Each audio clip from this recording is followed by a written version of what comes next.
Hello friends, welcome to our channel. Already మీరు Nirmala Reddy world లో village vlog చూశారు. దాని కంటిన్యూయేషన్ వ్లాగ్ అని చెప్పొచ్చు. ఈ రోజు మనం వినాయక చవితి సెలబ్రేషన్స్ లో భాగంగా వండిన పిండి వంటకాలు, మా ఊర్లో వినాయక చవితి ఎలా ఉంది అనేది కొన్ని చూద్దాం. నెక్స్ట్ వీడియోలో వినాయక చవితి మెయిన్ సెలబ్రేషన్స్ చూద్దాం. ఇక్కడ మన లక్స్ బేబీ వినాయక చవితికి తమలపాకులు కోసుకుంటూ ఉందన్నమాట. సో ఇక్కడ ఏంటంటే అంతకుముందు మా ఊర్లో తమలపాకు చెట్లే ఉండేటివి కాదు, ఇప్పుడు అందరి ఇళ్లలో ఉన్నాయి. సో ఏ పండుగ వచ్చినా అందరూ కంపల్సరీగా ఒకరు షేర్ చేసుకుంటూ ఉంటాం. సో మొత్తానికి భోజనాలు అడిగితే రెడీ అయిపోయి, అదేవిధంగా పిండి వంటలు, మన బొజ్జ వినాయకుడికి కావాల్సిన ఉండ్రాళ్ళు, సుగీలు, తర్వాత వడలు, పాయసం, ఇవన్నీ కూడా రెడీ అయిపోయాయి అన్నమాట.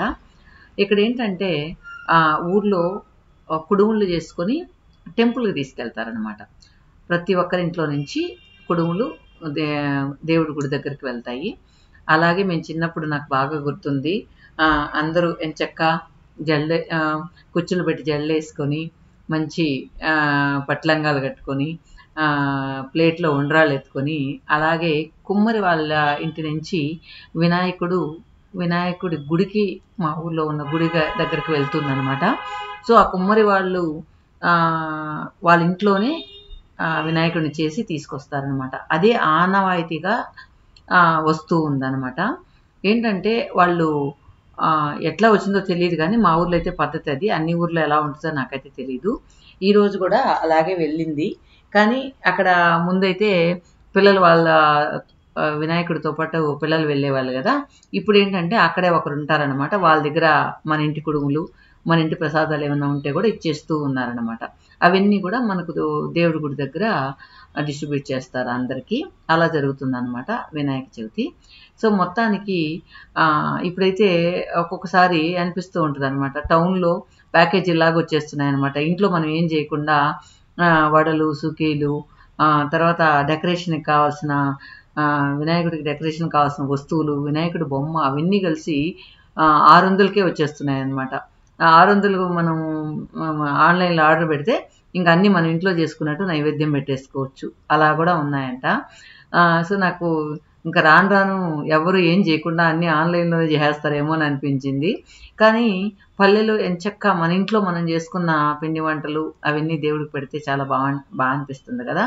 సో అలాగే ఈరోజు కొన్ని వంటలు చూద్దాం. నువ్వేనా చేసింది? సుమతేడా? సుమతే వెయ్యి. ఈ సన్న గొంతులు ఎట్ట చేస్తాను, ఏం చేస్తాను ఇంతకా? బాగా పొడి చీర కట్టుకొచ్చి చీరదా? పొడి చీర కట్టుకొచ్చా. ఒక పాట అందుకో, ఒక పాట అందుకో. ఏదో వచ్చిన పాట పడు.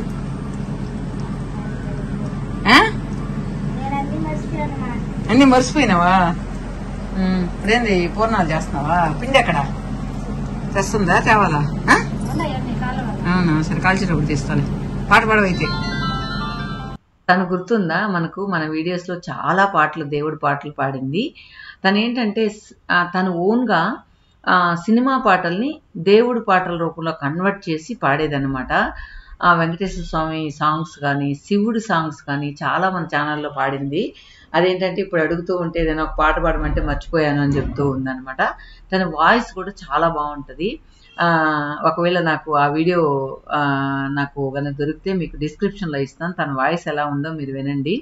సో పల్లెటూరులో ఇంత టాలెంట్ ఉందా అనిపించేలా కొన్ని గుర్తులు అలానే ఉండిపోతాయి అన్నమాట. ఏమనుకున్నావా? అయినా పల్లెటూరులో పోయి ఇట్లాంటి ఇరుకు సంత మీకు తప్పితే ఉరుకులేదమ్మా. ఇరుకు సంత ఇది తప్పితే అంత పెద్ద స్థలాలు పెట్టుకొని కాదు ఏంటే. నేను అందుకనే మా అమ్మ ఇప్పుడు దోశ తినమంటే కూడా వద్దు, నేను ఇది తినాలా. కాదు నేను పొద్దునుంచి ఏం తినలేదుకా. సో మా జానకక్క ఎక్స్పర్ట్ అనమాట ఈ గాలవడంలో, సుగీలు గాలవడంలో ఎక్స్పర్ట్. ఎందుకంత నూనె కాలిపోతుంది? ఏక గబానా ఎందుకట్ట అంత గ్యాప్ పెట్టి వేసే గబ్బు వేసే అంత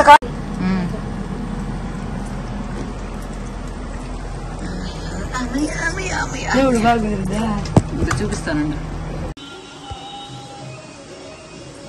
అట్టలు ఎప్పుడు చేస్తుందో చూడు. ఆటలు ఎప్పుడు చేస్తాం ఆకుపోస్తాం.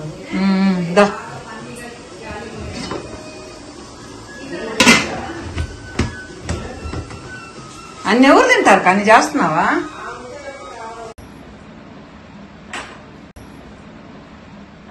ఈరోజు ఏంటంటే పొద్దునుంచి ఏం తినకుండా ఒకేసారి భోజనం దేవుడికి నైవేద్యం ఇచ్చేసిన తర్వాత అందరం కలిసి ఒకే చోట భోజనం చేద్దామని అనుకున్నాం అనమాట.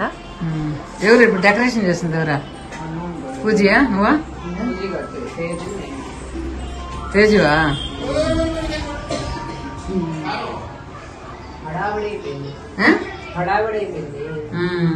చూసండి మా అమ్మ పని చేసింది. మీ అమ్మ పని చేసేది చెప్పు. అమ్మ డెకరేషన్ ఒకటికే పనికి వస్తుంది, దేని పనికిరాదు.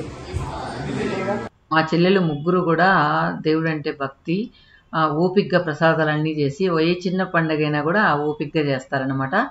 మా సిస్టర్స్ అందులో కల్లా నాకే ఓపిక తక్కువ ఇవన్నీ చేయడానికి. వీళ్ళైతే ఏ పండగకి కూడా అంత బాగా అన్ని రకాల ఐటమ్స్ చేసి దేవుడికి నైవేద్యం ఇచ్చి తినడం అలవాటు. ఈరోజు ఏంటంటే ఇలా అందరం అరిటాకుల్లో తింటూ ఉన్నాం. సో నార్మల్గా నాకు అరిటాకులో భోజనం అంటే చాలా ఇష్టం, కానీ మనకు ఇలాంటి అవకాశం అప్పుడప్పుడు వస్తూ ఉంటుంది. సో తమ్ముడు ఫ్యామిలీ చాలా రోజుల తర్వాత ఇలా కలుసుకున్నాం. సో తను ఏంటంటే అవుట్ ఆఫ్ కంట్రీలో ఉండడం వల్ల లక్కీగా ఈసారి వినాయక చవితికి వచ్చారనమాట. పాప మీకు గుర్తుందా? చాలా చిన్నప్పుడు మనం ఒక వీడియో పెట్టాం. సో బాగా పెద్దదైపోయింది అనమాట తనైతే.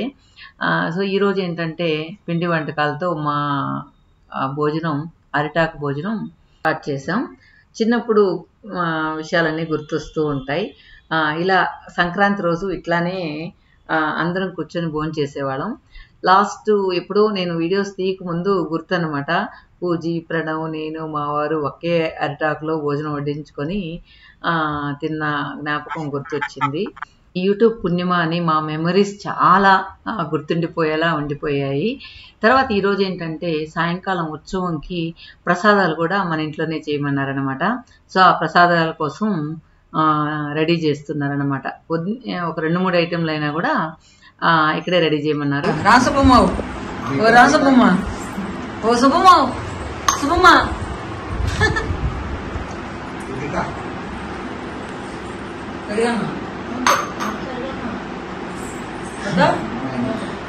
గడి వంశస్తురాలు లాస్ట్ సెకండ్ ఇంకెట్టా వినయమో పిడుచుకోడండి అందువల్ల లాస్ట్, అంతే కదా. మా జనరేషన్లో ఈ పాప లాస్ట్ పాప అన్నమాట. ఇంకేంటంటే ఉత్సవం విగ్రహం బయట రెడీగా ఉంది కదా. సో దాన్ని ఓపెన్ చేసి పూజ చేసి ఉత్సవానికి తీసుకెళ్తారు. సో అందువల్ల మన ఇంటి ముందే ఆప్ పెట్టుకున్నాం. సో నెక్స్ట్ వీడియోలో కలుద్దాం. Till then bye.